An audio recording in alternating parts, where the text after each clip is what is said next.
friends, welcome back to Alia Port. Today we will be discussing depression and freezing point, जिसे हम कायरोस्कोपी भी कहते हैं. So depression and freezing point मतलब जब कोई भी solution है, solvent के अंदर solute है, उसका जो freezing point होगा वो pure solvent के freezing point से कम होगा. क्यों? देखिए, जब हमने solvent में solute डाला तो उसका जो vapor pressure है वो कम हो जाएगा. Vapor pressure कम होगा मतलब it is equal to the vapor pressure of pure solvent at a relatively lower temperature. जैसे मान लो मैंने 25 डिग्रीज पे सोल्यूशन है, सॉल्वेंट के अंदर सोल्यूट है, वेपर प्रेशर कम हुआ.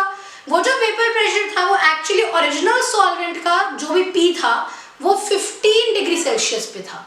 मतलब vapour pressure of solution at 25 degree Celsius is equal to vapour pressure of pure solvent at 15 degree Celsius.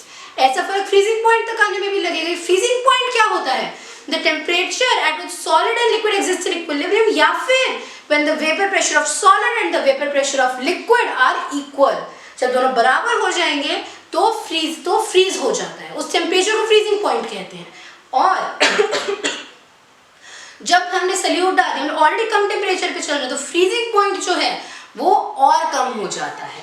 Right? It freezes at an earlier temperature. जैसे मान लो मेरा ये है, राइट, ये मेरा चल रहा है फ्रोजन सॉलिड का वेपर प्रेशर, और फिर ऐसे मेरा निकल लिया, ऐसा मेरा निकल लिया फिर लिक्विड का.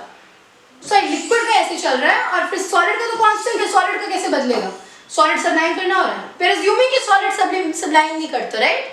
जैसे आयोडीन है, वो सब्लिमेशन अंडरगो करती है, उससे सॉलिड से गैस बन जाती है, कि नॉन वॉलेटाइल सॉलिड है ये. और फिर जब सॉलिड बना तो वेपर प्रेशर से टिक गया.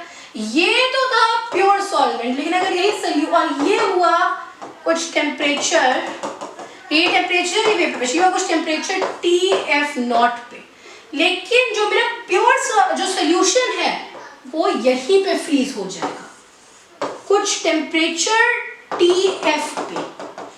और ये जो मेरा डिफरेंस है ये क्या है? ये TF0 माइनस TF, इसे हम डेल्टा TF पे लिखते हैं. और ये डेल्टा TF जो है, this is your depression in freezing point. Freezing point में कितना फर्क है, क्या डिप्रेशन आ रहा है, वो ये है डेल्टा TF. ये जैसे वाटर, मान लो वाटर है वो 0 डिग्री सेल्सियस से 273 केल्विन पे फ्रीज करता है, दिस वी नो. मान लो मैंने उसमें कुछ डाला और उससे उसका फ्रीजिंग पॉइंट हो गया 1.86 केल्विन. मान लो उसका फ्रीजिंग पॉइंट हो गया माइनस 1.86 केल्विन, कम हो रहा है. तो डिप्रेशन कितना आया? 1.86 केल्विन का. अच्छा, ये डिप्रेशन फ्रीजिंग पॉइंट को हम कायरोस्कोपी भी कहते हैं. ओके, अच्छा, नेक्स्ट थिंग, ये जो मेरी डिप्रेशन एंड फ्रीजिंग पॉइंट है ये मोलालिटी के डायरेक्टली प्रोपोर्शनल है. ध्यान रखना, मैंने कहा है मोलालिटी, मोलारिटी नहीं. This is number of particles of solute, sorry, number of moles of solute upon the mass of solvent in kg. Molarity क्या होती है? Molarity होती है the number of moles of solute upon volume of solution. ये number of moles of solute upon mass of solvent. तो molarity पे depend करता है ये. अब अगर हमें ये proportionality का साइन हटा के equality का लगाना है तो हम यहाँ लगाएंगे proportionality constant KF. ये है मेरा molar depression constant या molar freezing point constant. ये क्या पता है क्या कहता है कि अगर 1 मोलर सोल्यूशन है तो फ्रीजिंग पॉइंट कितना कम होगा, वो है मेरा ये molar depression constant. So delta TF is KF into M. Her solvent के लिए आप निकाल सकते हैं. कैसे निकलता है?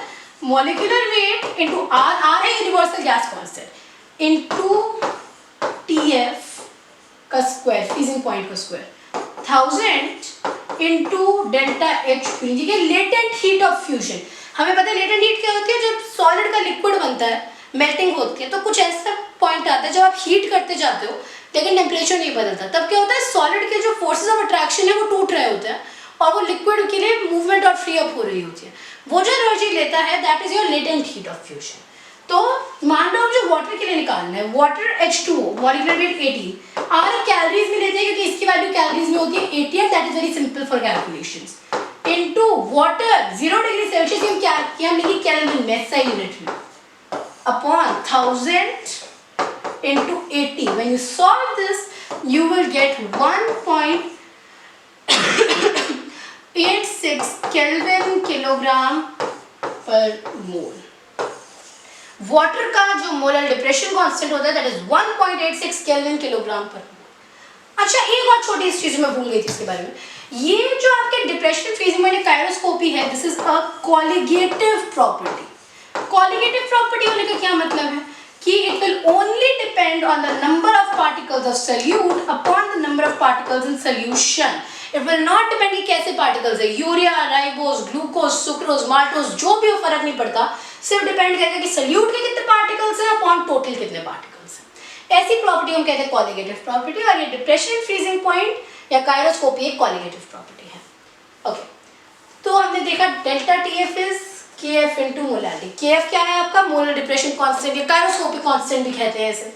अच्छा, जनरली तो ये चीज चलती है, लेकिन अगर हम देखें कुछ कंपाउंड, कुछ सॉल्ट्स होते हैं जो डिसॉल्व हो गए कुछ स्पेसिफिक सॉल्वेंट में डिसोशिएट हो जाते हैं या एसोसिएट हो जाते हैं, नंबर ऑफ मॉलिक्यूल्स हिल जाते हैं उससे। जैसे NaCl है, वो Na पॉजिटिव Cl नेगेटिव बनाएगा, पहले एक था अब दो हो गए।